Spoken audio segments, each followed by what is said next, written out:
Yang kedua, saudaraku seiman, urgensi waktu. Waktu sangat cepat berlalu. Imam Ahmad rahimahullah berkata, aku tidak menyerupakan masa muda kecuali dengan sesuatu yang menempel di lengan bajuku lalu jatuh. Selalu saja banyak orang sekarang mengatakan, kan masih muda, kan masih sehat, nggak masalah. Oh masih muda, pakai saja untuk ini dan itu. Selalu ada kesan masa muda harus dihabiskan dengan kemaksiatan. Sampai tidak dianggap atau dianggap aneh kalau ada sosok anak muda yang justru tidak mengenal rokok, minuman keras, pergaulan bebas. Atau mungkin ada orang yang tampan ataupun cantik. Aneh kalau dia berada di masjid atau dalam majelis ilmu atau menjadi orang-orang yang saleh.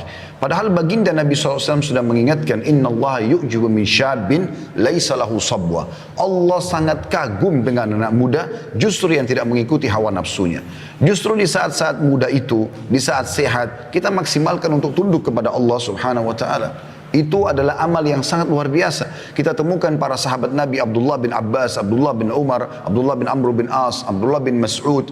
Kemudian banyak sahabat Nabi yang lain seperti Usama bin Zaid, Anas bin Malik, dan yang lainnya. Mereka justru tumbuh dalam ketaatan di masa-masa muda itu. Bagaimana pada saat Nabi SAW mengiklankan untuk perang Badar, justru mereka berada di saf-saf pertama di umur mereka yang masih 7-8 tahun. Dan mereka sengaja berada di depan saf, ya, sebelum orang-orang tua datang agar mereka ditunjuk untuk berperang bersama Nabi SAW.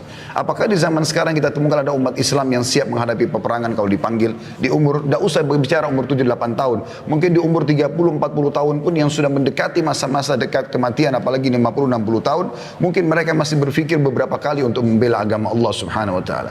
Ini semua karena tertanamnya keimanan dalam hati mereka. Seorang salaf yang lain bernama Amir bin Abdul Qais rahimahullah berkata, berbicaralah padaku, ada seseorang berkata padanya, berbicaralah padaku supaya aku bisa ambil manfaat darimu. Maka dia ucapkan kalimat yang mungkin harus direnungi baik-baik baru bisa difahami. Dia mengatakan, tahanlah jahannya matahari. Maksudnya, kalau kau bisa menahan waktumu, memaksimalkan waktumu untuk beribadah kepada Allah, maka lakukanlah. Dia bahasakan tahanlah matahari kalau kau mampu. Maksudnya matahari akan selalu terbit, akan selalu terbenam, waktumu akan berlalu. Kalau kau tidak maksimalkan maka akan hilang dari kamu. Juga Hasan Basri rahimahullah pernah mengantar jenazah. Kemudian beliau sambil berzikir kepada Allah.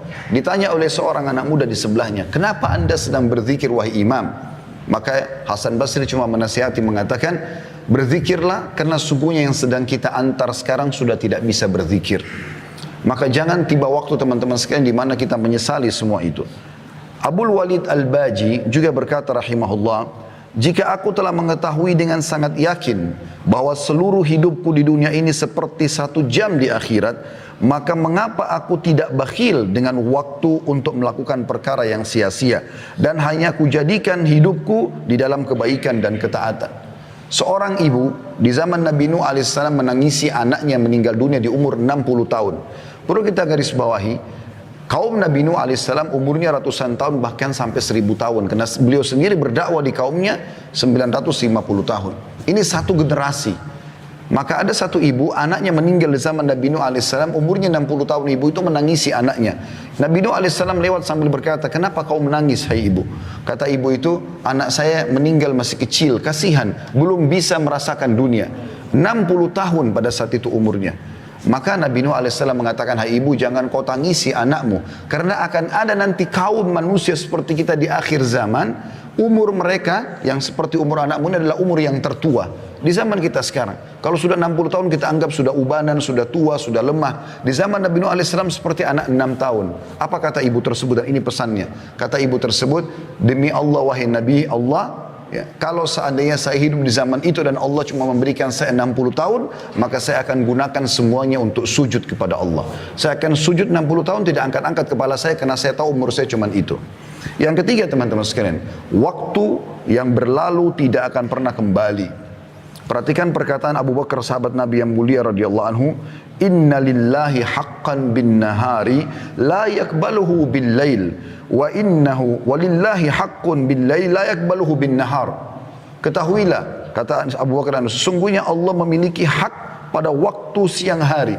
Seperti sholat subuh di pagi hari, sholat duhur, sholat Jumat kayak kita sekarang, zikir pagi, sholat duha. Itu tidak Allah terima di waktu malam hari. Kalau kita mau sholat duha di malam hari tidak akan diterima sama Allah. Kalau kita mau sholat duhur di waktu malam hari tidak akan diterima. Ada waktunya ditentukan. Dan Allah memiliki hak pada malam hari dan yang dia tidak akan menerimanya di siang hari. Seperti sholat tahajud, sholat maghrib, sholat isya. Nggak diterima kalau kita kerjakan di waktu duhur misalnya. Maka maksud beliau adalah gunakan, maksimalkan baik-baik dalam ketaatan. Hasan Basri juga berkata dalam masalah ini, beliau menggambarkan tentang para sahabat Nabi, bagaimana mereka sangat luar biasa menjaga waktu-waktu mereka. Adraktu aqwaman kana ahaduhum ashahhu ala umrihi minhu ala darahimihi wa dananirihi. Aku mendapati kaum, maksudnya para sahabat Nabi, mereka lebih pelit dengan waktu mereka daripada dirham dan dinarnya. Umar bin Khattab radhiyallahu anhu diberikan atau dicatatkan atau disenungkan sebuah kisah, saking tidak maunya kehilangan waktunya, kalau beliau tidur di malam hari, maka beliau meletakkan seember air di sebelah ranjangnya dan beliau letakkan tangannya yang sebelah kanan di atas ember air itu, sehingga pada saat beliau tersentuh air tersebut, beliau bangun sholat malam, tidak tidur lagi sampai pagi. Beliau tidak memikirkan lagi berapa menit, berapa jam tidurnya, seperti sebagian orang di antara kita. Oh, saya masih baru 1 jam, oh saya masih baru 2 jam, seakan-akan dia rugi kalau dia harus mendirikan sholat malam. Imam Nawawi rahimahullah meninggal belum 40 tahun umurnya, tapi tidak ada yang tidak mengenal karya tulisnya. Ada banyak buku-buku yang beliau tulis yang luar biasa berkahnya, yang sudah masyhur daripada hadits Arba'in Nawawi, Riyadus Salihin, yang hampir semua umat Islam konsumsi di seluruh dunia sekarang, diterjemahkan dalam sekian bahasa. Apa yang Anda tahu apa yang dia lakukan? Dia selalu kalau mau tidur malam hari, tidurnya sambil berdiri. Beliau sambil berdiri sambil pegang buku dan menyandarkan punggungnya di dinding dan satu kakinya disandarkan di dinding, satunya menopang tubuhnya. Kalau dia terbangun, matanya terbuka, langsung baca buku. Begitu mereka mengisi waktu-waktu mereka dengan hal-hal yang bermanfaat. Yang keempat teman-teman, manusia tidak mengetahui kapan berakhirnya waktu yang diberikan kepadanya. Kita tidak pernah teman-teman mengetahui kapan kita meninggal dunia. Keliru sekali persepsi sebagian orang menganggap dia akan meninggal kalau dia sudah masuk di ICU. Dia akan meninggal kalau sudah ubanan. Dia akan meninggal kalau sudah umur 60 tahun. Bukankah banyak fakta kita lihat di sekitar kita yang meninggal masih bayi, masih anak-anak, masih remaja, belum menikah, ataupun baru menikah, atau baru akan menikah di malam pernikahannya. Banyak sekali kasusnya. Dan Anda pun sama saya seperti itu. Kita ini teman-teman, kata para ulama, sedang berjalan ke liang lahat masing-masing. Tinggal menunggu siapa yang masuk duluan ke liang lahat tersebut. Sangat konyol kalau selalu orang berkata, oh saya masih muda. Ini keliru. Seakan-akan mati tidak akan menjemputnya. Dan kalau ajal datang, tidak akan lagi ada cara untuk bisa menahannya. Apa yang terjadi di kalangan manusia, tabrakan, penyakit kronis, pesawatnya jatuh, misal apa saja kejadian tenggelamnya kapal yang dia naik kapal laut misalnya, ini hanya bahan cerita manusia. Oh dia meninggal karena sakit, oh dia meninggal karena tabrakan. Intinya ajalnya telah datang.